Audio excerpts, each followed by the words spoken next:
Hi friends, బాగున్నారు అందరూ బాగుండాలా, మనమందరం బాగుండాలా నేను మనస్ఫూర్తిగా దేవుని అయితే కోరుకుంటున్నా. చూడండి, ఈరోజు ఒక చిన్న చిట్కా చెప్పుదామని మీ ముందుకు వచ్చాను.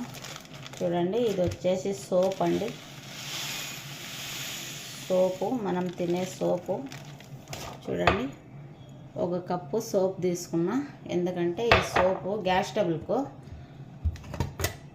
మిక్సీలో వేస్తున్నా. ఒక కప్పు సోపు, ఒక కప్పు వచ్చేసి జీలకర్ర.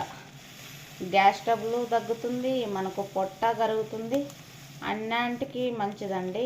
ఏం తీసుకొని ఒక కప్పు సోపు, ఒక కప్పు జీలకర్ర మిక్సీకి వేసుకున్నాను కదా. కొంచెం వచ్చేసి అల్లం ముక్క, ఇవన్నీ పొడి చేసుకొని అల్లం ముక్క కొంచెం పసుపు వేసి బాగా ఉడకబెట్టేసుకొని ఈ సోపును జీలకర్ర మిక్సీ చేసేయాల.